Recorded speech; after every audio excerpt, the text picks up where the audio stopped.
یہ بنیادی پرابلم. ٹھیک ہے میڈم، آپ یہ فرمائیے کہ یہ روس اور پاکستان کے تعلقات تھوڑے سے قربت اختیار کر رہے ہیں، اور روس نے آج پاکستان کو یہ پیشکش بھی کی ہے کہ جو دہشت گردی کا واقعہ ہوا اور اس تعلق سے دہشت گردی کے پاکستان میں جو دیگر واقعات ہو رہے ہیں تو اس میں وہ تعاون کرے گا. آپ سمجھتی ہیں کہ یہ جو واقعہ، یہ جو جاسوسی کے حوالے سے، یہ لنکڈ اپ ہے روس کی پیشکش سے؟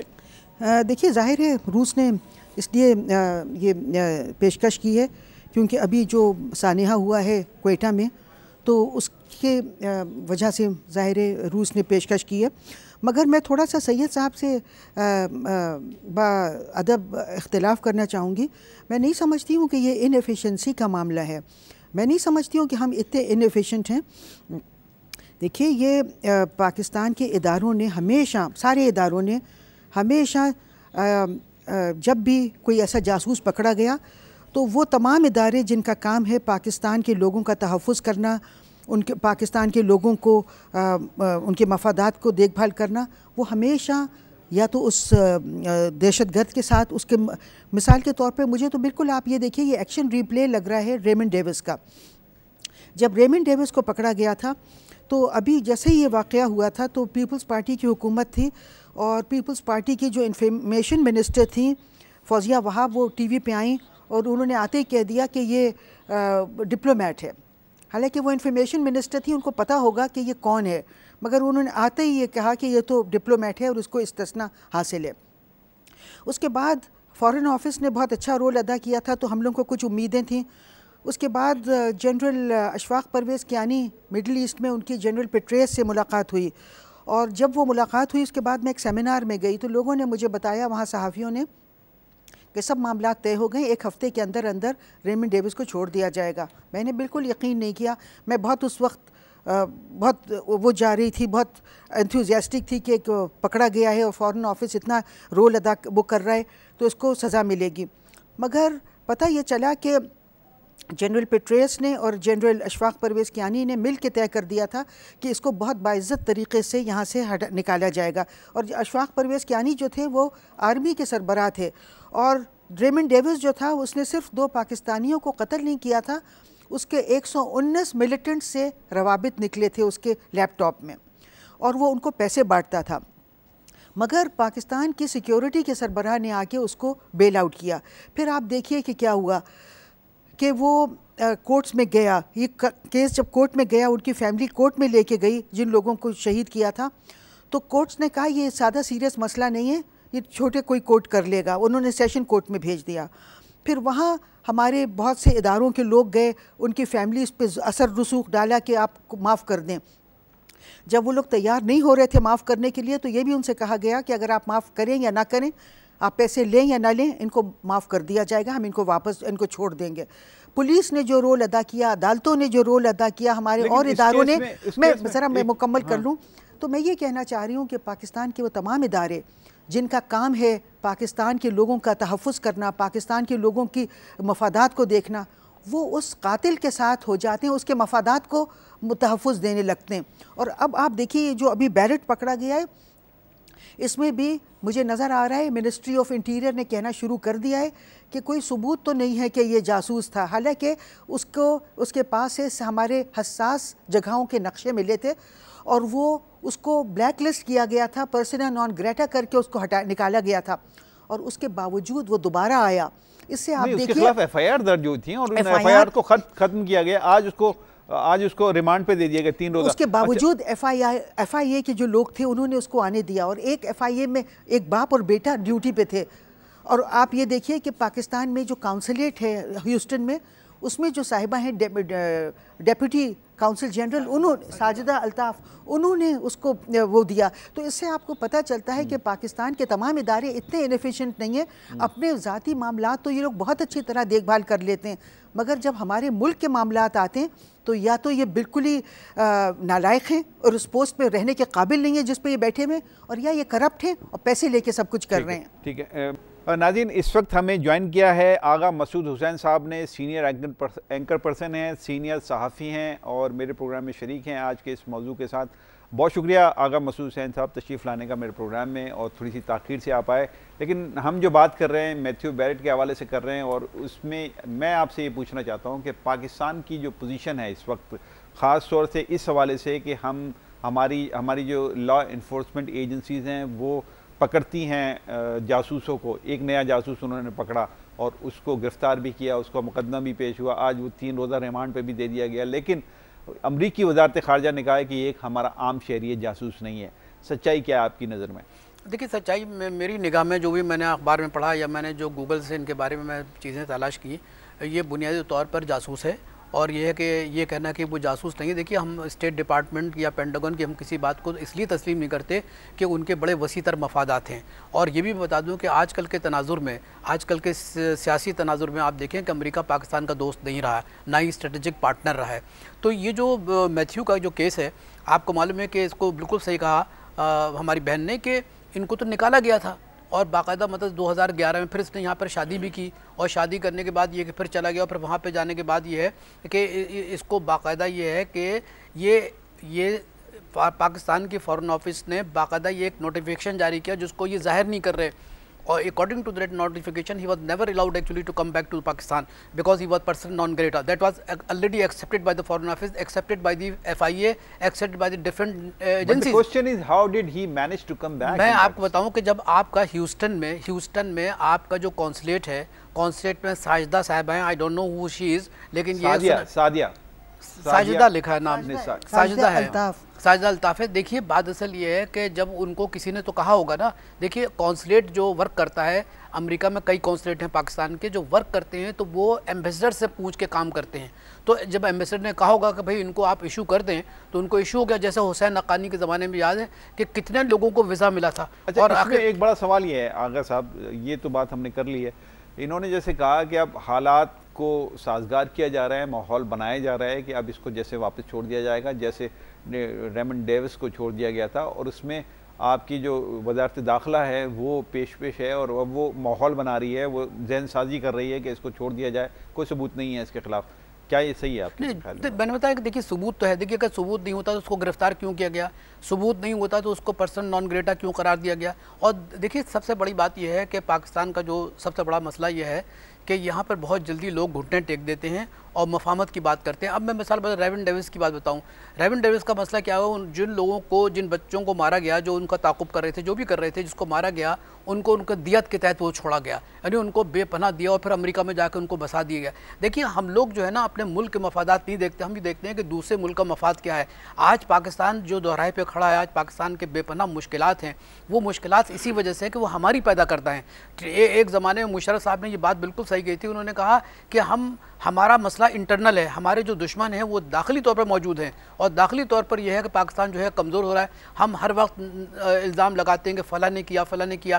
آپ دیکھیے یہ جو میتھیو تھا، اس کے بارے میں جب ساری چیزیں آپ کے پاس موجود ہیں، فارن آفس کے نوٹیفیکیشن موجود ہے، FIA کی پوری ڈاکومنٹ موجود ہے، اس کے بعد بھی اگر اس کو معصوم قرار دے کہ آپ چھوڑ رہے ہیں، ٹھیک ہے آپ کے پاس اختیار ہے، آپ چھوڑ سکتے ہیں، آپ بہت سے لوگوں کو چھوڑ کے بہت سو کو مجرم بھی بنا سکتے ہیں، آپ کے پاس اختیار ہیں. لیکن حقیقت یہ ہے کہ he was working for against Pakistan. اس کے لیپ ٹاپ میں ایسی چیزیں نکلی ہیں جس میں کہ باقاعدہ وہ پاکستان کے حساس اداروں کے نقشے تھے. تو اس کے بعد مزید کیا رہ جاتا ہے؟ سوال اٹھتا ہے نا کہ پاکستان کر کیا سکتا ہے، کتنی کیپیسٹی ہے پاکستان میں اس عالمی طاقت کے سامنے کھڑے ہونے کی، اور یہاں کے حکمرانوں میں کتنی طاقت ہے، کتنی ان کے گھٹنوں میں طاقت ہے کہ سامنے کھڑے ہو کے جو سینہ بلا کے کھڑے ہو جائیں. کیا یہ پوسیبل ہے پاکستان کے حکمرانوں؟ آپ کا بہت اچھا سوال ہے. میں سمجھتا ہوں اس سے $1 ملین کویشچن. دیکھیے ہمارے پاس جو سیاسی قیادت ہے وہ مدبروں لوگوں کی نہیں ہے، مدبر نہیں ہے، نہ وہ انٹلیکچوئل ہیں، وہ تاجر لوگ ہیں جو تجارت کر رہے ہیں پاکستان کے نام پہ. تو یہ جو لوگ جو تاجر لوگ ہیں ان سے آپ کیا امید رکھ سکتے ہیں کہ یہ کسی کے سامنے کھڑے ہو سکیں گے؟ کشمیر میں جو صورتحال ہو رہی ہے، یہاں ٹھہر جائیے نا سر، ٹھہر جائیے. جو انہوں نے بات کی تھی ابھی میں اسی کو کوٹ کر رہا ہوں کہ انہوں نے کہا کہ آپ کے سابق آرمی چیف پرویز کیانی صاحب جو تھے، انہوں نے ریمنڈ ڈیوس کو چھوڑنے کے لیے حالات بنائے. تو اس میں سر سول اور ملٹری کا تو کوئی ڈیفرنس ہی نہیں ہے نا سر. دیکھیے میں آپ سے بتاؤں، دیکھیے ریاض صاحب، میں ماضی کی اس گفتگو میں نہیں جانا چاہتا کہ کیا ہو، کیونکہ اس کے اندر بہت بڑی گفتگو ہو سکتی ہے جو آپ کے پاس وقت بھی نہیں ہے. میں صرف یہ عرض کرنا چاہتا ہوں کہ دیکھیے سیاسی قیادت جو ہوتی ہے کسی ملک کی، جو ہے نا پورے جو پاکستان کا جو شناخت ہے، پاکستان کی جو پوری حیثیت ہے، وہ سیاسی قیادت اس کو مطلب یہ کہ وہ کرتی ہے. اگر سیاسی قیادت کمزور ہے اور سیاسی قیادت جو ہے وہ ایک اتنی کمزور ہے کہ ہر جگہ مفاہمت کر لیتی ہے, تو پھر آپ مجھے بتائیے کہ چاہے ریمنڈ ڈیوس ہو, چاہے یہ جو مسٹر میتھیو ہوں, اس کے بارے میں آپ کیا کر سکتے ہیں؟ دیکھیے مفاہمت تو صرف سیاسی قیادت کی طرف سے تو نہیں ہو رہی ہے. میں یہ کہنا چاہوں گی کہ نہ سیاسی قیادت کا مسئلہ ہے نہ یہ فوجی قیادت کا مسئلہ ہے.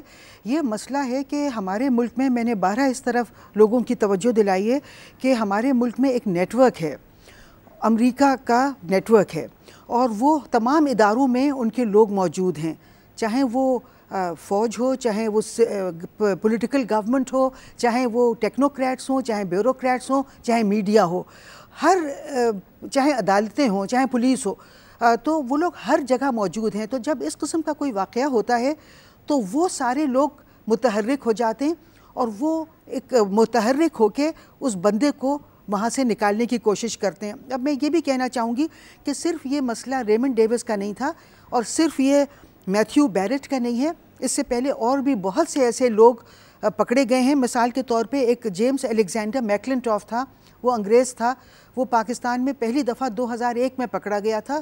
وہ لڑ رہا تھا طالبان کے ساتھ. اس کو پکڑ کے پاکستان کی حکومت نے برطانیہ کو دیا, اور وہ 2004 میں وہ پھر واپس پاکستان آ گیا. اور وہ 2004 میں جو واپس آیا اس پہ ٹیررزم کے چارجز تھے, وہ بغیر MI6 کے اجازت کے آ ہی نہیں سکتا تھا. اچھا, پھر کراچی میں کوئی 2-3 سال پہلے ایک FBI کا ایجنٹ پکڑا گیا تھا کراچی ایئرپورٹ سے, اور اس کو بہت ہی جلدی سب مسئلہ حل کر کے اس کو بھگا دیا گیا. تو میں یہ کہنا چاہ رہی ہوں کہ دیکھیے, ہم لوگ اس طرح سے جو بھی کوئی گورا پکڑا جاتا ہے جو ٹیررزم جس پہ الزامات ہوتے ہیں یا کوئی نقشے ہوتے ہیں یا اسلحہ بانٹ رہا ہوتا ہے یا پیسے بانٹ رہا ہوتا ہے ملیٹنٹس کو, ہم لوگ ان کو, ہمارے ادارے ان تمام ٹیررسٹ کا بہت تحفظ کرتے ہیں.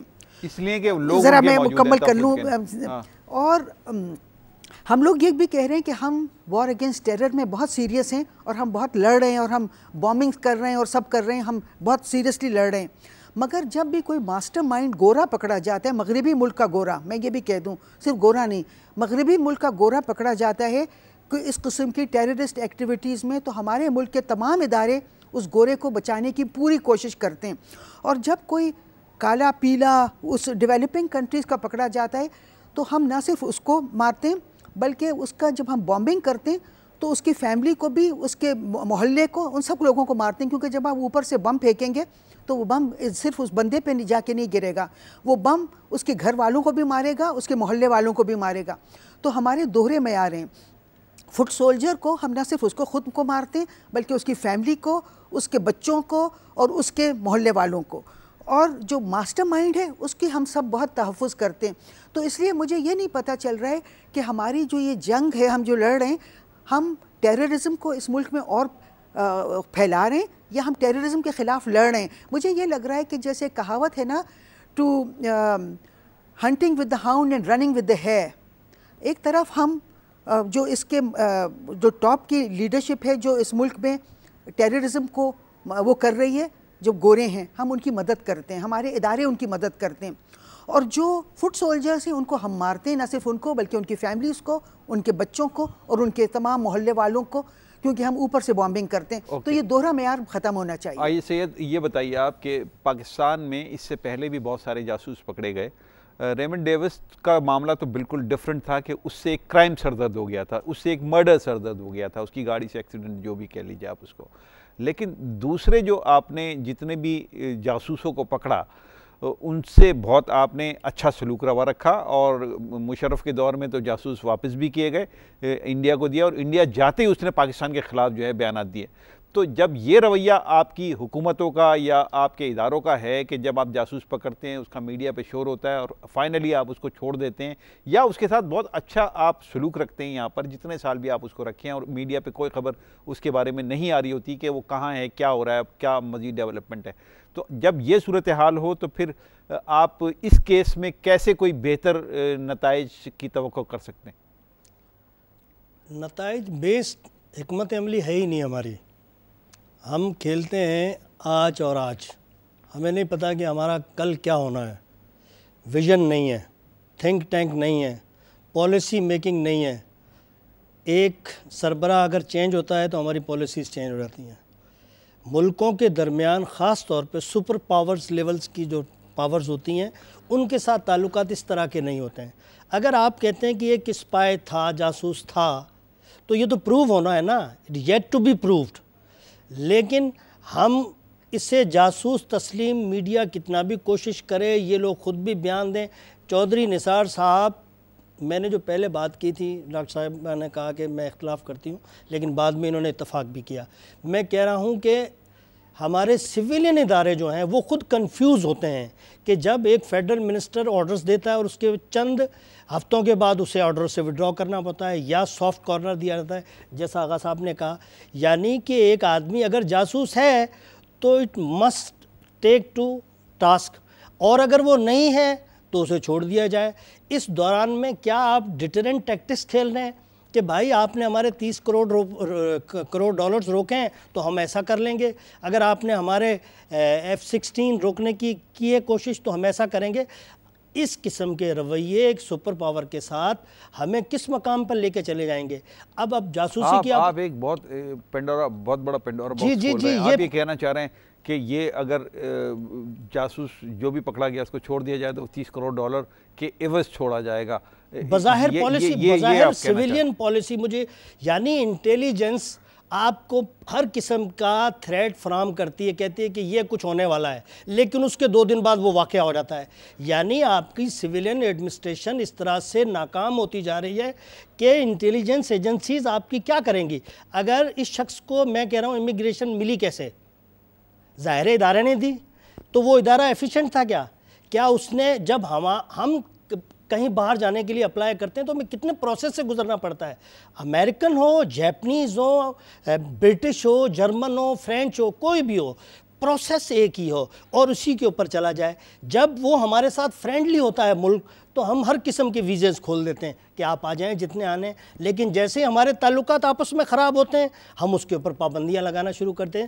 تو اس قسم کی چیزیں آگے لے جا کے قوموں کو تباہی کی طرف تو ضرور دھکیلتی ہیں، لیکن فوائد مشکل سے ہی ملتے ہیں. اچھا آغا صاحب، یہ بتائیے کہ اب سینیریو تھوڑا سا بدل رہا ہے انٹرنیشنل پولیٹکس کا بھی. آپ نے دیکھا کہ ٹرکی میں ہم دیکھ رہے ہیں اس کا جھکاؤ اب دوبارہ سے روس کی طرف ہو رہا ہے، اور وہ اب تعلق شاید کسی حد تک ویسٹ سے اور امریکہ سے اس کا تعلق وہ نہیں رہا، خاص طور سے اس جو ان کا انقلاب آیا اور ناکام انقلاب آیا، فوجی انقلاب.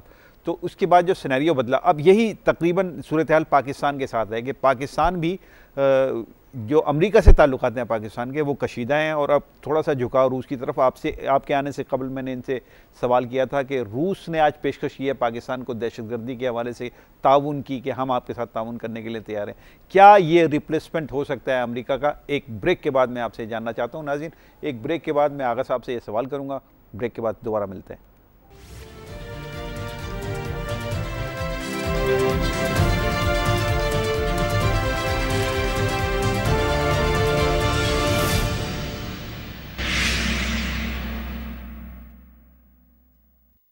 میں ایک دفعہ پھر پروگرام میں آپ کا خیر مقدم کرتا ہوں. بریک سے قبل آغا صاحب سے میں نے سوال کیا تھا کہ کیا پاکستان اور امریکہ کے تعلقات بھی اسی طرح تبدیل ہو رہے ہیں جیسے کہ ٹرکی اور امریکہ یا ٹرکی اور ویسٹ کے تعلقات ہیں، کہ اس کا جھکاؤ اب روس کی طرف ہے.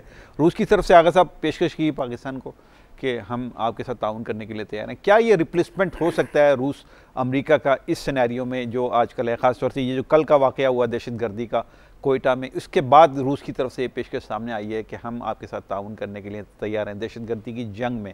کیا ریپلیسمنٹ ہو سکتا ہے امریکہ کا؟ دیکھیے، میں یہ سمجھتا ہوں کہ یہ سوچنا بھی غلط ہے کہ امریکہ کا ریپلیسمنٹ ہو سکتا ہے. یہ دوسری بات ہے کہ روس کے ساتھ تعلقات استوار ہو سکتے ہیں، اور یہ پہلی بار بھی نہیں ہے. گزشتہ 1.5 سال کے دوران روس نے کئی مرتبہ اشارے دیے ہیں کہ پاکستان کے ساتھ دوستی ہونے چاہیے، تعلقات ہونے چاہیے. دیکھیے اس میں پاکستان کی کمزوری کیا ہے میں بتاؤں. روس نے کہا کہ ہمارے پاس $15 بلین کی گنجائش ہماری مارکیٹ میں، آپ ایکسپورٹ کریں، ہے نا. آپ نے ایکسپورٹ کے سلسلے میں کوئی توجہ نہیں دی. میں آپ کو بالکل اقتصادی صورتحال بتا رہا ہوں، کوئی توجہ نہیں دی. پھر روس نے کہا کہ آپ ایک بینک کھول لیں. انہوں نے بینک بھی نہیں کھولا، تو جس کے ذریعے تجارت جو ہو سکتی ہے.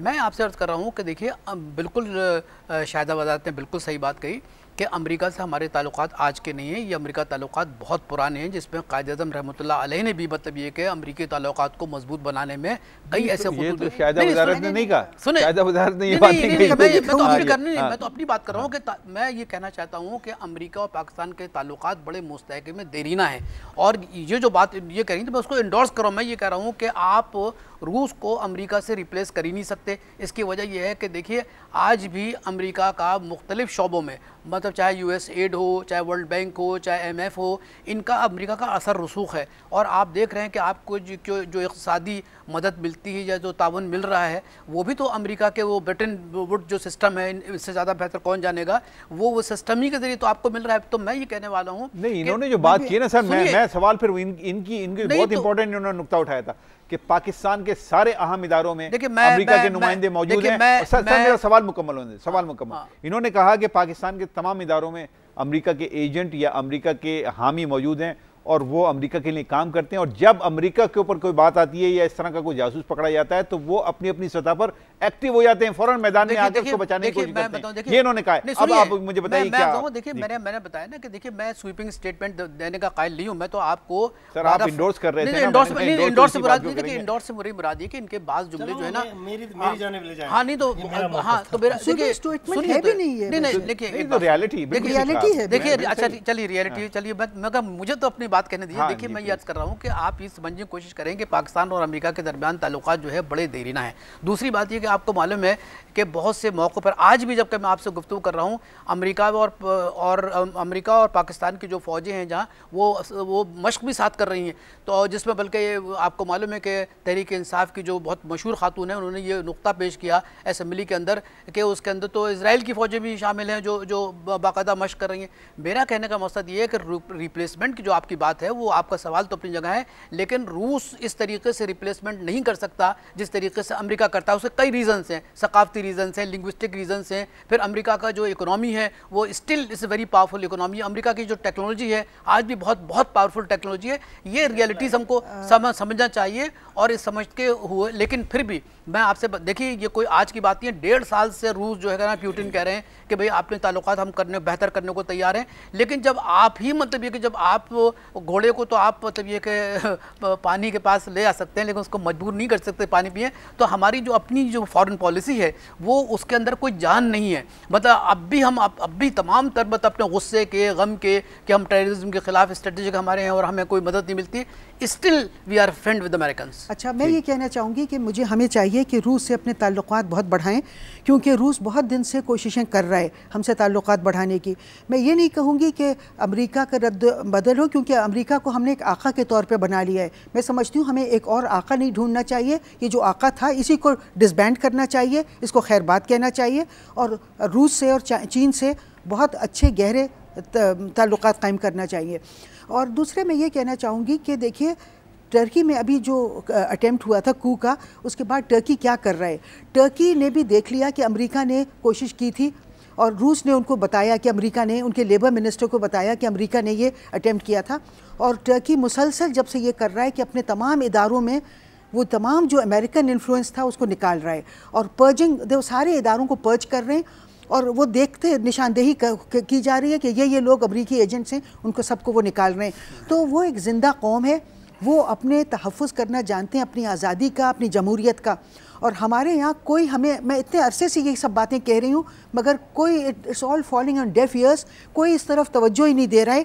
اور جب بھی کوئی ایسا موقع ہوتا ہے تو وہ سب لوگ پاکستان کے مفادات کو جب بھی کوئی ایسا موقع ہوتا ہے، چاہے ریمنڈ ڈیوس کا ہو، چاہے جیمز الیگزینڈر میکلنٹاف کا ہو، چاہے F B I agent who, چاہے میتھیو بیرٹ ہو، جب بھی کوئی ایسا موقع ہوتا ہے یہ سارے ادارے متحرک ہوتے ہیں. اس میں اداروں میں جو پینیٹریشن ہوئی ہے اور وہ پاکستان کے مفادات کے خلاف کام کرتے ہیں. اب آپ دیکھیے یہ لوگ سب ٹیررزم میں انوالوڈ ہیں، یہ سب جو میں نے نام لیے، اور یہ صرف چند ایک نام ہیں یہ جو پتہ ہیں آپ جو پتہ ہیں. اس کے علاوہ اور بہت ہیں، اور یہ سب پاکستان میں ٹیررزم کروا رہے ہیں. اور ہم لوگ ان کی مدد کرتے ہیں, ہمارے ادارے ان کی مدد کرتے ہیں. تھوڑا سا ان سے مطلب یہ کہ بہت معذرت کے ساتھ بات اصل یہ ہے کہ اردوغان جو تھے یہ پہلے امریکن ایجنٹ خود تھے, 13 سال سے یہ امریکہ کی پالیسی لے کے چل رہے تھے. انہوں نے سنیے تو انہوں نے داعش کو سپلائی لائن اپنی دے رکھی تھی, سارا تیل کی جو ہے نا ان کے ذریعے جا رہا تھا. پھر آپ مجھے بتائیے بشار الاسد کے خلاف کس سے سب سے زیادہ کارروائی کی؟ آپ نے پہلے بھی کہا تھا کہ پاکستان اور روس کے درمیان تعلقات کی نوعیت کیا ہو سکتی ہے, کس طریقے سے اس میں مطلب وسعت ہو سکتی ہے. میں یہ سمجھتا ہوں کہ بڑی گنجائش موجود ہے, اور یہ ہے کہ اب تو آپ دیکھ رہے ہیں کہ بار بار جھکاؤ جو ہے روس کا پاکستان کی طرف ہے. بیچ میں آپ کو معلوم ہے کہ 6-7 مہینے پہلے پاکستان نے یہ ارادہ کیا تھا کہ وہ رشین ہیلی کاپٹر جو ہیں وہ خریدے جائیں گے, اس سلسلے میں بات چیت بھی ہوئی تھی. پھر بعد میں یہ ہے کہ آپ کو تو معلوم ہے کہ یہاں عجیب و غریب بات ہے پاکستان کی حکومتوں کا کہ ایک طرف تو یہ ہے کہ وہ امید دلاتے ہیں کہ ہمارے درمیان تعلقات بہتر ہو رہے ہیں, ہم یہاں سے اسلحے لے رہے ہیں, لیکن بعد میں یہ ہے کہ اس کا فالو اپ نظر نہیں آتا, نہ عوام کو نظر آتا ہے نہ حکومت نظر آتی ہے. تو میں یہ عرض کر رہا ہوں اچھا اس سلسلے میں چین کا بھی بڑا رول ہے. دیکھیے چین بھی چاہتا ہے کہ اس وقت پاکستان جو ہے انتہائی جو ہے ناگفتوع حالات میں ہے, اور پاکستان اپنے حیات کی جنگ لڑ رہا ہے, اپنی زندگی کی جنگ لڑ رہا ہے. تو اس سلسلے میں چین بھی بالکل چاہتا ہے کہ کس طریقے سے روس کے اور پاکستان کے تعلقات جو ہے نا وہ مستحکم ہوں. آپ کو معلوم ہے کہ اگر روس مڈل ایسٹ میں اپنی مداخلت نہیں کرتا تو آپ کو معلوم ہے کہ صورتحال بڑی مختلف ہوتی ہے, نہ بشار الاسد ہوتے بلکہ وہی حالت ہوتی جو لیبیا کی تھی وہی شام کی ہوتی. تو یہ روس کی جو مڈل ایسٹ میں آمد تھی اس کی وجہ سے صورتحال جو ہے مختلف ہوئی اور سامراج پسپائی کی طرف گیا. آج پاکستان میں بالکل صورتحال یہ ہے کہ اگر روس اور پاکستان کے درمیان حالات بہتر ہو جاتے ہیں, بہتر تعلقات ہو جاتے ہیں, اور چین اس میں مدد کر رہا ہے. یہ بھی آپ کو میں بتا دوں کہ وہ آپ بیجنگ ریویو پڑھیں, بیجنگ ریویو میں باقاعدہ یہ ہے کہ یہ لکھا گیا ہے کہ پاکستان اور روس کے تعلقات اچھے ہونے چاہیے. اور بلکہ ایک بات یہ بھی ہے کہ سی پیک کے سلسلے میں چین نے یہ بھی کہا ہے کہ بہت سی چیزوں میں روس جو ہے پاکستان اگر پاکستان اور روس کے تعلقات تھوڑے سے بہتر ہوتے ہیں, یا جس طرح چائنا اور پاکستان کا معاملہ ہے کہ چائنا کے قریب پاکستان جتنا زیادہ جاتا جا رہا ہے اتنا ہی مشکلات سے وہ دوچار ہوتا جا رہا ہے, اسی طریقے سے روس سے اگر تعلقات اسی طریقے سے بڑھتے ہیں پاکستان کے, تو وہ جو ایجنٹ جس طریقے سے کام کر رہے ہیں بقول ان کے, انہوں نے بہت اچھی بات کی ہے, میں بار بار ریپیٹ کر رہا ہوں کہ وہ سارے ایجنٹ جو ہیں وہ مختلف اداروں میں امریکنز بیٹھے ہوئے ہیں, وہ جا کے ان کو ڈی اسٹیبلائز کرتے ہیں, تعلقات کو بھی, حالات کو بھی اور پورے ملک کو بھی, اور وہ ایکٹیو ہو جاتے ہیں. تو پھر اس کی ایکٹیونیس کو کیسے آپ ختم کریں گے؟ دیکھیے میں یہی تو آپ سے کر رہا ہوں کہ دیکھیے ہمارے یہاں جو سیاسی قیادت جو مدبر لوگ ہیں نا ہمارے پاکستان میں نہیں ہے, اور اگر پاکستان میں کوئی مدبر ہوتا ہے, میں اس آج کی بات کر رہا ہوں, مدبر ہوتا تو یقینی طور پر اس کا کوئی حل نکالا جا سکتا ہے. دیکھیے ریاض صاحب بات اصل یہ ہوتی ہے کہ جو سیاستداں ایک تدبر رکھتے ہیں, ان کے پاس ایک ویژن ہوتا ہے فیوچر کا, تو بہت سی چیزیں راستے نکل سکتے ہیں. اور یہ بھی میں آپ کو بتا دوں کہ بہت سی جو آپ نے بات کہی ہے, میں آپ کی بات سے بالکل اتفاق کرتا ہوں کہ بہت سے لوگ موجود ہیں. یقینی طور پر جب روس اور پاکستان کے درمیان ہیلی کاپٹر خریدنے کی بات ہوئی تھی تو وہی ایجنٹ جس کی طرف اشارہ کیا شاہدہ وزارت نے کہ انہوں نے مطلب یہ کہ اس پورے سلسلے کو جو آگے کی طرف جان بڑھ رہا تھا اس کو ختم کر دیا. اب ظاہر ہے کہ جب روس کی طرف پاکستان جائے گا, اور آپ کو معلوم ہے کہ یہ بھی بات آپ کی بہت میرا خیال ہے کہ وزنی ہے, اس بات کے اندر بہت بڑا مطلب جملہ آپ نے صحیح ادا کیا ہے کہ پاکستان کو جو آج کل مصیبت پڑ رہی ہے وہ سی پیک بھی ہے اور چین کی دوستی بھی ہے. لیکن میں یہ عرض کر رہا ہوں کہ اس قسم کے اگر ہم مطلب صورتحال سے اگر ہم ڈر گئے تو میرا خیال ہے کہ وہ سیاسی قیادت کا خوف ہوگا. لیکن عوام بنیادی طور پر چاہتے ہیں کہ اب ہمارا جو ہم نے اپنے سارے انڈے ایک ہی امریکہ کے بیگ میں رکھے ہوئے تھے, اب اس بیگ سے ہمیں نکلنا چاہیے, اور ہمیں یہ سوچنا چاہیے کہ ہمارے اپنے مفادات کیا ہیں. اور بالکل یہ بات ڈاکٹر شاہدہ وزارت نے صحیح کہی تھی کہ آج تک ہم اپنی جنگ نہیں بلکہ ہم دوسروں کے مفادات کی جنگ لڑ رہے ہیں. اب تو یہ ہے کہ جب کومبنگ کی بات ہو رہی ہے جنرل راحل شریف صاحب کی طرف سے, تو پھر یہ سوچنا چاہیے کہ ہم اپنے مفادات کو کیسے تحفظ کر سکتے ہیں. اور کومبنگ میں وہ لوگ بھی آنے چاہیے کہ جو یہاں بیٹھ کے پاکستان کے اندر افراتفری کرتے ہیں, وہ این جی اوز جو مطلب امریکہ سے پیسے لے کے پاکستان کے اندر افراتفری پیدا کرتے ہیں, کنفیوژن پیدا کرتے ہیں, عوام کو بدل کرتے ہیں, ان کی بھی کومبنگ ہونی چاہیے. ان کو پتہ تو چلنا چاہیے نا کہ کون ہیں وہ لوگ جو کہ یہ جو آغا صاحب نے بات کہی, میں اسی کو آگے بڑھا رہا ہوں کہ وہ لوگ جو خاموشی سے بیٹھ کے امریکی مفادات کا یہاں تحفظ کر رہے ہیں, وہ بھی تو امریکہ کے ایجنٹ ہیں نا, وہ بھی تو امریکہ کے جاسوس ہیں. جس طریقے سے آپ نے یہ کارروائی کی ہے اس کے خلاف, آپ میتھیو کو آپ نے پکڑا ہے, اس سے پہلے آپ نے ریمن ڈیوس کو پکڑا اور بہت سارے لوگوں کو پکڑا, کیا اس طرح کے لوگ جو امریکن مفادات کا یہاں پاکستان میں بیٹھ کے تحفظ کر رہے ہیں ان کے خلاف بھی اسی طرح کی کارروائی ہونی چاہیے, ان کو بھی گرفتار کر کے ان کو ٹرائل کیا جانا چاہیے کہ نہیں؟ یقیناً قوموں کی زندگی کے اندر ایسے مشکل دور آتے ہیں اور وہی کامیاب ہوتے ہیں. چرچل کی وہ تقریر آپ کو یاد ہوگی کہ اگر ہماری عدالتیں انصاف فراہم کر رہی ہیں تو no one can destroy us. Basic چیز یہ ہے کہ آج ہمیں کھڑا ہونا پڑے گا اس بات پہ. جو کامبنگ آپریشن کی جو انہوں نے بات کی کہ دشمنی سے پہلے ہم دشمن کو ختم کرنے کی کوئی پالیسی یا اسٹریٹجی اپنائیں، اس سے بہتر یہ کہ ہمارے اندر جو موجود دشمن ہیں، جو بظاہر تو دوست ہیں، یعنی وطن چمکتے ہوئے پتھروں کا نام نہیں، یہ تیری روح تیری جسم سے عبارت ہے. وطن وہ جگہ ہوتی ہے جس کے لیے انسان اپنا خون بھی دیتا ہے، سب کچھ دیتا ہے. اگر یہاں پر بکنے والے لوگ ہیں تو بھائی جان اس طرف ضرور جانا پڑے گا کہ ان کی ڈوریاں کہیں نہ کہیں ملتی ہیں، ان ڈوریوں کو پکڑیں. جسے ہم نے فیسیلیٹیٹر کا لفظ نکالا ہے کہ ہم کرپشن کے لیے تو وہ یوز کر رہے ہیں، لیکن جو ہمارے ملک کو تباہ اور بربادی کی طرف یا کم سے کم جاسوسی یا انفارمیشن دے رہا ہے دوسرے ملکوں کو کہ ہمارے ملک میں کیا ہو رہا ہے، ان سب کے خلاف سخت سے سخت قسم کا آپریشن ہونا چاہیے، چاہے وہ کوئی این جی او ہی کیوں نہ ہو. جی ہو سو ایور.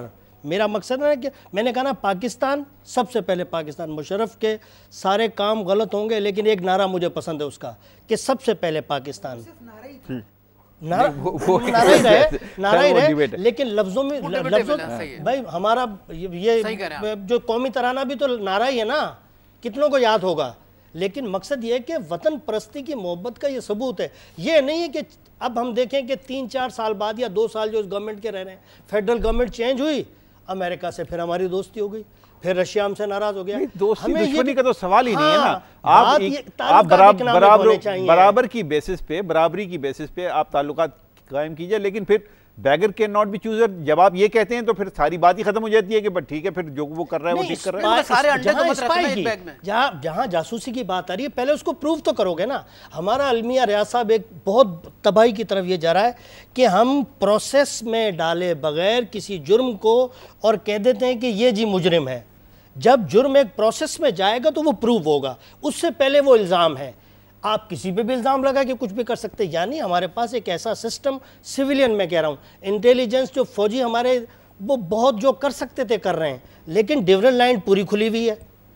ایران سے آپ کا پورا جو بارڈر ہے وہ کھلا ہوا ہے. نہیں ایران کا سیکور ہے، اب ایران کا وہ معاملہ نہیں ہے. بیچ میں جو گھس کے ایران کی میں بات نہیں کہہ رہا ہوں، ایران سے میں تعلقات بہت، لیکن ایک بارڈر گھر ہے، ملک ہمارا ایک گھر ہے. میں کہہ رہا ہوں کہ جب دوسرے لوگ ہمیں ہر پروسیس کے ذریعے ایون ہمارے جوتے بھی اتروا دیتے ہیں جب وہ ان کی کنٹری میں ہم داخل ہوتے ہیں، اور ہماری کنٹری میں داخل ہونے کے لیے تمام راستے کھلے میں، وائی؟ اس چیز کا جواب پہلے ہونا چاہیے. جی بہت بنیادی بات کی ہے جناب شاہدہ وزارہ صاحبہ آئی سید نے کہ جو ملک میں آپ کے آ رہا ہے اس کو اس پروسیس سے گزرے، سخت ترین ایک پروسیس بنائیے، اور جو بھی آ رہا ہے اس میں چھوٹا ہو بڑا ہو، کالا ہو گورا ہو، امریکن ہو ویسٹرن ہو ٹرکی کا ہو، لیکن اس کو ایک پروسیس سے گزر کر ویزا دیا جانا چاہیے. یہ بات کتنی ویلڈ ہے آپ کی نظر میں؟ دیکھیے بالکل یہ ویلڈ ہے، اور میں یہی اس پہ بھی بات کرنا چاہوں گی کہ یہ جو میتھیو بیرٹ کا قصہ ہے، کیونکہ اس کو جب ویزا دیا گیا تو ویزا تو دینے سے پہلے ویٹنگ ہوتی ہے، اور جس زمانے میں وہ پچھلی وہ جو تھے ایمبیسیڈر حسین حقانی، انہوں نے یہ سلسلہ ختم کر دیا تھا، اور ویٹنگ کے بغیر انہوں نے 52,000 سے زیادہ امریکنز کو پاکستان میں گھسایا. تو اب جب یہ آدمی تھا بلیک لسٹڈ تھا، تو اس کو کیسے بغیر ویٹنگ کے، ابھی تک اس کا مطلب ہے بغیر ویٹنگ کے ویزاز دیا جا رہے ہیں. اب یہاں بڑا امپورٹنٹ آپ نے نقطہ اٹھایا، میں اس پہ آپ سے سوال ضرور کرنا چاہتا ہوں. آپ سے پوچھنا وہ جو 52,000 جن کی آپ بات کر رہی ہیں اس میں سے کتنے واپس گئے؟ اس میں سے کچھ پتہ نہیں ہے کہ وہ سارے ملک میں پھیل گئے، اور پتہ نہیں ہے کہ کتنے ہیں اور کتنے میرے خیال میں تو واپس نہیں گئیں گے اور ایڈیشنز ہوئے ہوں گے. تو میرا یہ سوال ہے، دیکھیے کہ اگر ہم لوگ اس طرح سے ان چیزوں کو لائٹلی ہلکا پھلکا طریقے سے لیتے رہیں گے تو آپ یہ سگنل دے رہے ہیں کہ پاکستان کے خلاف دہشت گردی جو ہے بہت سنگین جرم نہیں ہے. کیونکہ جو لوگ اگر وہ گورے ہوتے ہیں اور وہ پاکستان کے خلاف دہشت گردی کرتے ہیں تو اس میں ہمارے ریاست کے ادارے ان کی مدد کرتے ہیں. تو یہ ایک بہت سیریس مسئلہ ہے. اس سے تو یہ لگ رہا ہے نا کہ ہم وار اگینسٹ ٹیرر میں بالکل سنجیدہ نہیں ہیں. تو میں آرمی چیف سے ایک میری ریکویسٹ ہے، کو کمانڈر سے میں یہ کہنا چاہوں گی کہ تھوڑا سا اس پالیسی کو ریوزٹ کریں گے جو وار اگینسٹ ٹیرر میں ہماری پالیسی ہے. ریوزٹ کس طرح کریں؟ ایک تو دیکھیے جو لوگ پکڑے جا رہے ہیں گورے، چاہے امریکہ کے ہوں چاہے برطانیہ کے ہوں، ان کو کیسے چھوڑا جاتا ہے؟ وہ لوگ آ کے ہمارے آرمی پبلک اسکول میں مطلب دھماکے ہو رہے ہیں، بچے مارے جا رہے ہیں. کوئٹہ میں وکیل وہ کیے گئے، اور پھر اس طرح جو بھی پچھلے دنوں سے کئی سالوں سے وارداتیں ہو رہی ہیں اس میں بہت سے یہ جو گورے ہیں ان کے ہاتھ ہیں، اور تو ہم ان کو اگر معاف کر دیتے ہیں یا پکڑ کے دے دیتے ہیں وہ پھر واپس آ جاتے ہیں. اب جیمز الیگزینڈر میکلنٹاف دو بار آیا، اب یہ میتھیو بارٹ دوبارہ آیا ہے، تو اس کا مطلب ہے کہ وہ ہمیں سیریسلی نہیں لے رہے ہیں. ہم پکڑ کے دیتے ہیں وہ پھر واپس آ جاتے ہیں. تو میرا یہ کہنا ہے ایک تو کہ یہ پالیسی تھوڑی سی تبدیل کریں، جو اس کے ماسٹر مائنڈ ہیں اس پالیسی کے، چاہے گورے ہوں چاہے کالے ہوں، ان کو بھی وہی سزائیں دی جائیں جو ہمارے ہاں وار اگینسٹ ٹیرر میں ان لوگوں کے لیے مختص کی گئی ہیں سزائیں جو ہمارے ملک میں دہشت گردی پھیلا رہے ہیں. ایک بات اس میں تفریق نہ کریں کہ یہ فٹ سولجر ہے، یہ ڈیولپنگ کنٹری کا ہے تو اس کو سزا دے دو، یہ مغربی ملک امیر ملکوں کے گورے ہیں تو ان کو باہر نکال لو جلدی سے. اس قسم کی تفریق نہیں ہونا چاہیے، اور میں جنرل راحیل شریف سے توقع کرتی ہوں کہ وہ اس قسم کی تفریق نہیں کریں گے. تو ایک تو میں یہ مشورہ دینا چاہوں گی. دوسرا میرا مشورہ یہ ہے، جو بات میں نے بار بار کہی ہے اور جو ٹرکی میں ہو رہا ہے، کہ ہمارے ملک میں اداروں میں چاہے فوجی ہوں چاہے سویلین ادارے ہوں چاہے این جی اوز ہوں، ہمیں ان کالی بھیڑوں کی نشاندہی کرنا ہوگی جو پاکستان میں رہ رہے ہیں، ہمارے ملک میں کھا پی رہے ہیں مگر ہمارے ملک کے مفادات کے خلاف کام کر رہے ہیں. سب سے پہلے تو آپ نشاندہی کریں، اس کے بعد آپ ان کے خلاف ایکشن لیں، کیونکہ یہ معاون ثابت ہوتے ہیں. جب بھی کوئی پکڑا جاتا ہے جو دہشت گردی کر رہا ہے، اس کو باہر نکالنے میں، اس کی مدد کرنے میں یہ معاون ثابت ہوتے ہیں. اب آپ دیکھیے کہ بیرٹ کے بارے میں یہ بھی کہا جا رہا ہے کہ اس نے شادی کر لی پاکستان میں. پتہ نہیں شادی کر لی یا یہ اس کے نہیں کری یا نہیں کی، مگر نہیں میں اس میں نہیں پڑھنا چاہتی ہوں، مگر اس کا مطلب ہے کہ اس نے اپنا ایک سپورٹ سسٹم بنا لیا ہے، چاہے وہ اس کے ان لاز ہوں چاہے وہ یوں ہی ایک وہ ہو، مگر سپورٹ سسٹم ہے. ہمیں اس سپورٹ سسٹم کو ختم کرنا ہے، اور ہم صرف دہشت گردی سے جب ہی نبرد آزما ہو سکتے ہیں جب ہم یہ سپورٹ سسٹم ختم کریں گے جس طرح ٹرکی کر رہا ہے. ورنہ ہم کو اس کی چیز کے لیے تیار رہنا پڑے گا کہ آئے دن بم دھماکے ہوں گے، اس میں بچے بھی شہید ہو رہے ہیں، اس میں فوجی بھی شہید ہو رہے ہیں. ہم لوگوں کو اگر ہم واقعی سنجیدہ ہیں وار اگینسٹ ٹیرر میں تو ہمیں یہ دو کام کرنا ہوں گے. ایک تو یہ کہ ماسٹر مائنڈ جو ہیں جب وہ پکڑے جائیں تو ان کی مدد نہ کی جائے، اور ان کی مدد کیسے نہیں کریں گے؟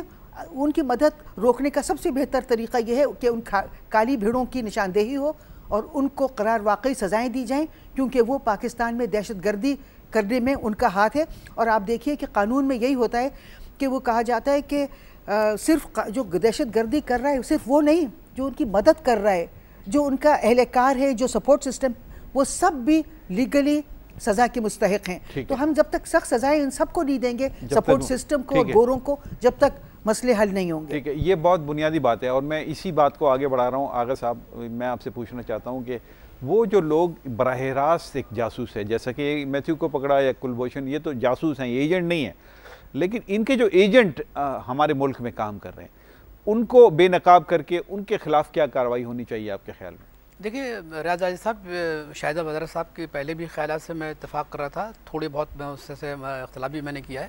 لیکن دیکھیے یہاں تو یونیورسٹی میں پینیٹریشن ہو چکا ہے، تعلیمی اداروں میں پینیٹریشن ہو چکا ہے، سارے اداروں میں. نہیں مگر دیکھیے بات اس کی وجہ یہ ہے کہ دیکھیے ہمیں یونیورسٹیوں کا اس لیے ذکر کرنا چاہیے کہ آپ نے بہت اچھا کیا ہے، یہ بہت امپورٹنٹ پوائنٹ ہے، کیونکہ وہاں پہ کیونکہ وہاں پہ دانش ہوتی ہے، اور دانش جس طریقے سے جو ہے نا خیالات کو جو ہے نا وہ موڑ بھی سکتی ہے، خیالات کو بہتر بھی بنا سکتی ہے، اور خیالات کے اندر کجی بھی پیدا کر سکتی ہے. تو میں یہ عرض کر رہا ہوں کہ آپ کے تعلیمی اداروں میں ایسے لوگ بیٹھے ہیں کہ جو پاکستان کے خلاف بات کرتے ہیں، جو باقاعدہ مطلب امریکہ کی کھل کے حمایت کرتے ہیں، اور جو یہ کہتے ہیں کہ پاکستان جو ہے نا وہ ایک فیلڈ اسٹیٹ ہے، اس قسم کے بیانات کرتے تھے اور نوجوان نسل میں اس قسم کے خیالات ڈالتے ہیں. تو میرا کہنے کا مقصد یہ ہے کہ آپ جب کومبنگ شروع کر رہے ہیں تو آپ کومبنگ میں ان لوگوں کو بھی تو لے کر آئیں کہ جو یونیورسٹی کے اداروں کے سربراہ ہیں یا باقاعدہ یہ کام کر رہے ہیں. تو جب تک یہ نہیں کریں گے تو آپ یقین کریں راجہ صاحب معاملات بہتر نہیں ہوں گے. دیکھیے آپ ٹھیک ہے، آپ ایک معاف کیجئے، آپ کسی بھی جگہ جائیے اور آپ نے دیکھا کہ یہاں پر کوئی ٹارگٹ کلر ہے، یہاں پر یہ کوئی دہشت گرد ہے، اس کو تو آپ گرفتار کر لیتے ہیں. پھر اس کے بعد یہ کہ ہماری جوڈیشری کا رویہ بھی آپ دیکھ لیجئے، جوڈیشری میں کون سے لوگ بیٹھے ہیں. ہم ابھی وہ ظہیر جمالی صاحب کہہ رہے تھے کہ بھائی جوڈیشری کے سلسلے میں لوگ جو بات کرتے ہیں تو ان کو نہیں کرنی چاہیے. میں یہ کہتا ہوں کہ دیکھیے ہم جوڈیشری کا احترام کرتے ہیں، لیکن سب سے بڑی بات یہ ہے کہ جوڈیشری کے اندر بھی تو لوگ ایسے بیٹھے ہیں. آپ لوور کورٹس میں چلے جائیے، جتنا کرپشن لوور کورٹس میں ہے جوڈیشری کے اندر، میرا خیال ہے کہ اتنا کرپشن تو معاف کیجئے کسی اور اداروں میں نہیں ہوگا. تو جب یہ ساری چیزیں ہمارے موجود ہیں کہ ہم پھر کس طرح دیکھیں پاکستان کی فوج ہے، راحیل شریف صاحب ہیں جو ہے نا دن رات مطلب کوشش کر رہے ہیں. ان کی میرا خیال ہے رات کو وہ ٹھیک سے سو بھی نہیں سکتے ہوں گے کہ پاکستان کے اندر دہشت گردی ختم ہو، پاکستان کے اندر ایک معاشی استحکام ہو، سیاسی استحکام ہو، کیونکہ بغیر معاشی استحکام کی سیاسی استحکام آ ہی نہیں سکتا. تو اب یہ ہماری لوور جوڈیشری ہے اس کے اندر بھی ایسے لوگ ہیں، اور یہ جو جوڈیشری کے جو لوگ ہیں نا، یہ آپ یقین کریں کہ اگر ان کی اصلاح نہیں ہوئی تو یہ تو معاشرے کو مطلب کنفیوز کرنے میں، معاشرے کو تباہ کرنے میں، اور انتہائی مطلب یہ کہ جو جرائم پیشہ لوگ ہیں ان کی پشت پناہی کرنے میں، ان کو چھوڑنے میں یہ تو پیش ہیں. آپ دیکھیں لوگ کہتے ہیں کہ اب رینجرز کہتے ہیں کہ ہم نے پکڑا اور ہم نے عدالتوں کے حوالے کر دیا، پولیس کے حوالے کر دیا، پولیس عدالت میں گئی، معلوم ہوا کہ اس کے پاس کوئی وٹنس نہیں ہے، چھوڑ دیا. جناب ایسے آپ دہشت گردی کا مقابلہ کریں گے؟ ایسے آپ نیشنل ایکشن پلان کو لے کر آئیں گے؟ نیشنل ایکشن پلان کے اندر صرف ایک کام ہو رہا ہے بھائی ضرب عزم. یا ضرب عزم میں تو مطلب عوام بھی مر رہے ہیں، فوج بھی مر رہی ہے، لیکن باقی نیشنل ایکشن پلان کے جو ہیں نکات وہ کہاں ہیں؟ اس سلسلے میں کیا کام ہو رہا ہے؟ کوئی کام نہیں ہو رہا. یہ میں آپ سے پھر کہہ رہا ہوں کہ ہمارے پاس سیاسی قیادت نہیں ہے، کوئی مدبر نہیں ہے، کوئی سیاستدان اس طرف جا رہا ہے، کوئی مغرب کی طرف جا رہا ہے. اگر یہ صورتحال رہی تو میں آپ سے بہت ہی عاجزانہ طور پہ میں یہ بات کر رہا ہوں، اس طریقے سے آپ دہشت گردی کی جنگ جو ہے مؤثر طور پہ نہیں لڑ سکتے. ٹھیک ہے، اسی پوائنٹ کو آگے بڑھا رہا ہوں جناب کہ مؤثر طور پر آپ نہیں لڑ سکتے، ویژن ہونا چاہیے. آپ کے پاس ہم دیکھتے ہیں کہ جو ویژنری پاورز ہیں یعنی آپ کے تھنک ٹینکس ہیں وہ ایگزسٹ ہی نہیں کرتے ہیں اس ملک میں، اور اگر ہیں بھی تو ان بیچاروں کی سننے والا کوئی نہیں ہے. وہ فیڈ بیک دیں تو کس کو دیں، اور وہ فیڈ بیک دے بھی دیں تو وہاں اس فیڈ بیک کو لینے والا کوئی نہیں ہے، اس کو سمجھنے والا کوئی نہیں ہے. کتنا امپورٹنٹ ہے آپ کی نظر میں تھنک ٹینک کا ہونا، ویژنری لیڈرشپ کا ہونا، یا لیڈرشپ میں وہ نہ بھی ہوں لیکن بیک اپ پہ تو کم سے کم بیٹھے ہوں؟ کتنا امپورٹنٹ ہے آپ کے خیال؟ میں باقاعدہ طور پہ ایک عرصے سے میڈیا سے ایسوسیٹڈ ہوں، اور میں دیکھ رہا ہوں کہ بڑے عالی دماغ ایسے سلوشنز اور جو پرابلمز کو ختم کرنے والی باتیں ہیں وہ کرتے ہیں. ایسا نہیں ہے کہ تھنک ٹینک ہے لیکن سرپرستی نہیں ہے ان کی. اب بنیادی چیز ہے، آپ بھی کئی دفعہ اپنے پروگرام میں ایسے حل دے جاتے ہیں کہ اگر اس پہ نظر کر لی جائے تو کوئی پرابلم نہیں. آغا صاحب ماشاءاللہ ذہین، پروفیسر صاحب ہیں ذہین. مقصد یہ ہے کہ آغا صاحب نے جو بات کی کہ آپ دہشت گردی کی طرف تو جب جاؤ گے نا جب اس کے فیسیلیٹیٹر یعنی ایکسٹریمسٹ، جب تک آپ ایکسٹریمزم کا خاتمہ نہیں کرو گے. نیشنل ایکشن پلان صرف 2 اس کی شکوں پر عمل ہوا ہے، باقی کیسے ہوگا؟ باقی کیا؟ یعنی جب ہمارے پاس تھنک ٹینک نہیں ہے تو we must make a model. میری نظر میں بڑا خیال کرتا ہوں، میں ڈیموکریٹک آدمی ہوں. راحیل شریف نے اپنے آپ کو ایز اے ماڈل لیڈر کے طور پر منوا لیا ہے. یہ مثال سب کو فالو کرنی چاہیے کہ ایک آدمی کتنے بجے سے کتنے بجے تک اٹھتا ہے اور کتنا کام کرتا ہے اس قوم کے لیے. آپ دیکھیں گے کہ ودن زیادہ تو نہیں کہتا میں 3-4 سال میں ہم یہ جو شاذ و نادر جو ہو رہے ہیں دھماکے، اس سے بھی جان چھوٹ جائے گی. جیسے آپ نے کہا نا کہ یہ فصل پک گئی ہے تو جس فصل کی ضرورت نہیں ہوتی اس کے لیے بلڈوزر ہوتا ہے کہ اس پوری کھڑی ہوئی فصل پہ بلڈوزر کو گھما دیا جائے. میری بنیادی مقصد یہ ہے کہ ہمارے پاس ماڈلز. بہت اچھی بات کی ظہیر جمالی صاحب. ثاقب نثار صاحب تھے ابھی ایکٹنگ، انہوں نے 3-4 سو موٹو لے لیے. آپ جناب سے بڑی بستہ میری ہے گزارش کہ کم سے کم وہ ایشوز جو ملک کو تھریٹ کی طرف لے کے جا رہے ہیں ان پہ تو 100 موٹو لے لینا چاہیے نا، اور ایک ماڈل بنا لیں. یعنی پورا ڈیموکریٹک سسٹم آپ کا، عدلیہ، مقننہ اور آپ کا پارلیمانی سسٹم جو ہے، اب یہ تینوں اگر ادارے آپس میں کام مل کر کوآرڈینیشن کے ساتھ اگر نقص نکالتے رہیں گے، ہم یہ کہیں گے جی وہ کام صحیح نہیں کر رہا، وہ کہے گا اس نے اپنے حصے کا کام، آپس میں ایک مربوط اور باہم پیوست ایک کوشش کے ذریعے ہم اس مسائل سے چھٹکارا حاصل کر سکتے ہیں. یہ جاسوس آپ دیکھیں گے، یہ ٹرکی نے کر کے دکھا دیا نا آپ کو کہ کیا کچھ کیا جا سکتا ہے. تو اگر قوم پوری کھڑی ہو، یہ نہیں کہ ایک حصہ کھڑا ہو رہا ہے اور دوسرا بیٹھ کے بیڈ پر ٹی وی دیکھ کے تبصرے کر رہا ہے. تبصروں سے کام نہیں چلے گا. بحیثیت مجموعی ہمیں قوم کو اٹھنا پڑے گا, ایک ایک فرد کو ماڈل بن کے. اگر کسی کا قتل ہوتا ہے, ابھی بچے پنجاب سے اتنے اغوا ہو چکے ہیں, لیکن کیا لاہور یا فیصل آباد کے لوگوں کو یہ جرأت ہوئی کہ ایک احتجاجی ریلی ہی نکال لیں؟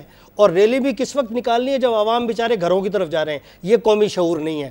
آپ ایک ٹائم فکس کریں. طیب اردگان نے 3 یا 4 دن پہلے آغا صاحب ایک بہت بڑا, میرے خیال سے لاکھوں لوگ اس میں موجود تھے استنبول میں, تو آپ لوگ جمع ہو جائیں اگر ملک کو چینج کرنا چاہتے ہیں, ملک کو اگر کلیئر کرنا چاہتے ہیں, کیونکہ ملک ایک ماں ہے اور ماں کی عزت سب نے بچانی ہے. آئی سے بہت شکریہ آپ کا میڈم. کچھ کہنا چاہوں گی. جی وقت ختم ہو گیا, لیکن آپ پلیز کوئکلی اس کے بارے میں کہے تھنک ٹینک کے بارے میں. جیسا کہ آغا صاحب نے کہا نا, ہمارے یونیورسٹیز پہ, جامعات پہ بھی اسی لابی کا تسلط ہے. تو اس لیے یونیورسٹیز جو ہیں وہی ان کے ہاں ریسرچ سینٹرز ہوتے ہیں, وہ اپنے ملک کے لیے جو مسائل ہیں اس کا حل نکالتے ہیں. مگر چونکہ ان پہ ان کا تسلط ہے, وہاں جو پروجیکٹس ہیں وہ بھی امریکن فنڈیڈ ہیں, اور پھر جو ہمارے یہاں تھنک ٹینکس ہیں, این جی اوز ہیں, وہ بھی امریکن فنڈیڈ ہیں یا ویسٹرن فنڈیڈ ہیں. تو اس لیے وہ لوگ کوئی اس قسم کا حل ہم ان سے توقع نہیں کرتے جو اس ملک کے مفادات میں, اس ملک کو بچانے میں, اس ملک کی اس جنگ کو ختم کرنے میں کوئی رول ادا کر سکتے ہیں. ہمارے جو لوگ ہیں, جو محب وطن لوگ ہیں, آپ کو میں نے 12 بتایا ہے کہ ان کا رول ختم کر دیا جاتا ہے. جب وہ مڈ کریئر لیول تک پہنچتے ہیں تو ان کو بالکل ایک پرے کر دیا جاتا ہے, اور ان کا رول پاکستان کے مفاد حالات میں ان کا کوئی رول نہیں ہوتا ہے. تو اس لیے اب جب تک محب وطن لوگوں کو, اور جو لوگ قابل ہیں, ایماندار ہیں, جب تک آپ ان کا رول اس ملک میں نہیں وہ کروائیں گے, فعال بنائیں گے, جب تک وہ تھنک ٹینک آپ بنا لیں خالی خولی, اور اس سے کوئی آپ کا مسئلہ نہیں حل ہوگا. بہت شکریہ میڈم شاہدہ وزارت صاحبہ, آئی سید صاحب اور جناب آغا مسعود صاحب. ناظرین, یہ گفتگو آپ تک پہنچ گئی. بہت اہم بات کہی ہے آخر میں میڈم شاہدہ وزارت صاحبہ نے کہ جو دانشور طبقہ ہے اس ملک کا, اور وہ طبقہ دانشور جو غیر جانبدار ہے, جو پاکستان سے محبت کرتا ہے, جو محب وطن طبقہ ہے, اس کو آپ سائیڈ لائن لگا دیتے ہیں. یعنی حالات ہمارے اس کو سائیڈ لائن لگا دیتے ہیں, اور اس کو وہ کام نہیں کرنے دیتے, وہ سوچنے نہیں دیتے. اگر وہ سوچتا ہے, لکھتا ہے, تو اس کے اوپر عمل نہیں ہوتا. وہی سب سے زیادہ امپورٹنٹ ہے اس ملک کے لیے. وہ لوگ جو مختلف اداروں میں, یہاں تک کہ تعلیمی اداروں میں بیٹھ کر صرف مفادات کا تحفظ کر رہے ہیں دوسرے ممالک کی, وہ پاکستان کا تحفظ کبھی نہیں کر سکتے. اجازت چاہتا ہوں. اللہ حافظ.